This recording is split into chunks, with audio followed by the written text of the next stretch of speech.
Hello, I'm back with another review. This time for Star Wars Episode 2. Now, I reviewed Episode 1 a bit ago, quite a bit ago, and I meant to get this. I meant to review this. I meant to review the second film quite a bit ago, but I got so distracted by by a multitude of film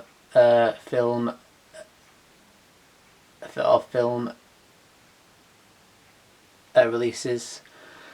But here I am now. Here I am now talking about Star Wars Episode 2, Attack of the Clones. Now this film is it's definitely an improvement over the first film, but it's not much of one, I would say. So I think the CGI is better in this film. It doesn't look as flat. I mean, things look more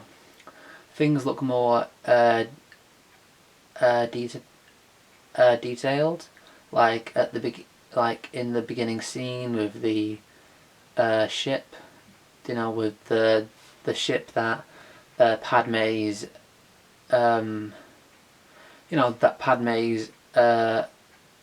decoy is on. I can see the shine on the ship and the surroundings in general. I guess the surroundings look a little more atmospheric, but it still looks fake as hell, and it's very distracting. Like when they're in the Chancellor's office, and Anakin and Obi-Wan first come into it. It's that when they enter the film, it's that it like there's these big windows, and in the background you have all these ships flying past, and it looks so fake, but the acting is but at the same time the acting is so atrocious that you're constantly distracted by this green screen of space vehicles, space vehicles. It's not it's quite annoying, actually, because the acting is so dull that I was just being drawn to these space vehicles in the background, and this fake city backdrop. So with the improvement, with the CGI, it's improved, but not by much. Not by much. There's less Jar Jar in this film, however, and which is good. However, because of what Jar Jar does, in case no one's actually seen the prequels, I'm not going to say it, but in terms of what Jar Jar ends up doing in this film, it makes it it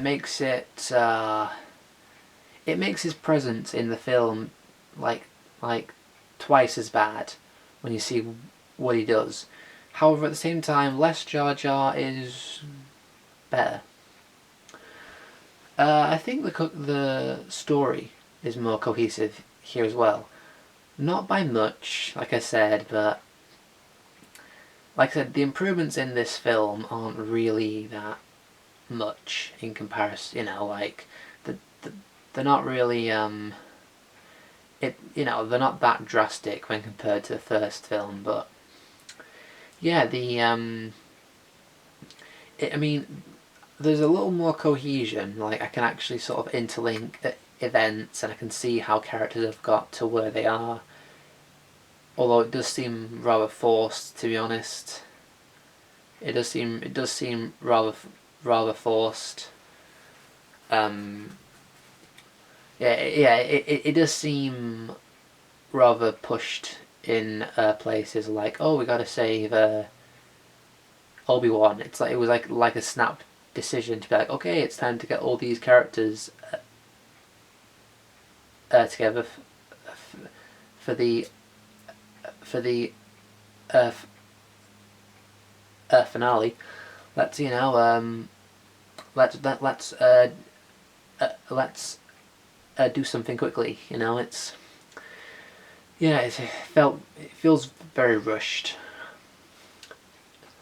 and the entire and I guess though there is more bad in this film than good. I mean, it is a Star Wars prequel, but I guess a very disappointing element to it is the antagonist, Count Dooku.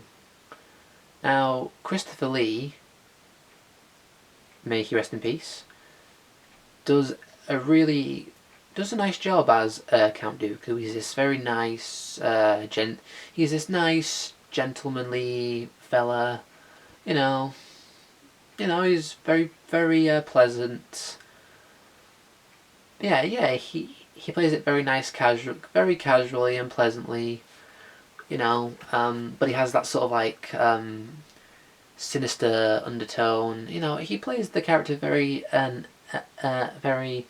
nicely, but it's just kind of a disappointing reveal because Christopher Lee does what he can do, but was Count Dooku's? Well, for one, his intentions aren't really brought to light. I mean, it's not really clear what he wants to do. Well, I mean, you could say it is, but not long termly. He wants to build a droid army, but what else? I mean, he's the antagonist of the film, and he just feels like a pawn, basically. A pawn in with the events to come, when he could have been more. And when you have Christopher Lee, you better use him. He's a great actor. He deserves all the screen time he can get. And once again, may he rest in peace. He will be missed. He will be very missed. But so yeah, the antagonist not really well built up to, and very kind of underwhelming. He just seems like a pawn. He just seems like a pawn in the events to come, and it's sad. It's sad. But yeah, so there's more bad in this film than good. I mean, however, when watching the film, I was surprised as to how much good there was. There's more happening in this film. Some could say too much, but there's definitely more happening. Like, yeah, you still get your boring negotiate your boring negotiate negotiations here and there, but there's definitely more happening. Like the like the fight between between between Obi-Wan and Jango Fett. There's the whole, in the city flying around in vehicles scene, just after Padme was nearly killed. There's the big final battle arena scene, which I actually quite enjoy that scene. But yeah, there's a lot more going on action-wise, but it doesn't feel like it has a place, and it feels like it could have been done. It feels like it could have been constructed and done a lot better. Like, we're talking about Jango Fett. I mean, he's this top assassin, yet he hires a changeling, who then uses a robot, who then who then uses these poisonous worms. It's like, I mean, this is Jango Fett. I mean, if he's this top assassin, why didn't he just fly to the window and shoot Padme himself? At least, because then, as he was approaching, Obi-Wan and Anakin could have sensed him, and then straight away we have then straight away we have a very nice, a much better action sequence that can take place. That makes a lot more sense. Plus, they're kind of dumb for just both disappearing when, for all they know, for all they know, Django could have come back and tried again. Actually, done it himself this time round. In fact, now I think about it, maybe killing Padme would have been a good thing to add weight to the story. But my point being, there's more action in this film, but it feels like the scenes could have been constructed differently in order to be more fun. In order to be more fun, I feel like they could have been constructed much differently to be more engaging and to actually make sense. But yeah, so this is a much improved film from the first. It still isn't good though. It still isn't a good film. Because things still, things are much more things feel much more interconnected, but they still feel rather disconnected at the same time. The antagonist is very much underused, and I just don't really. There was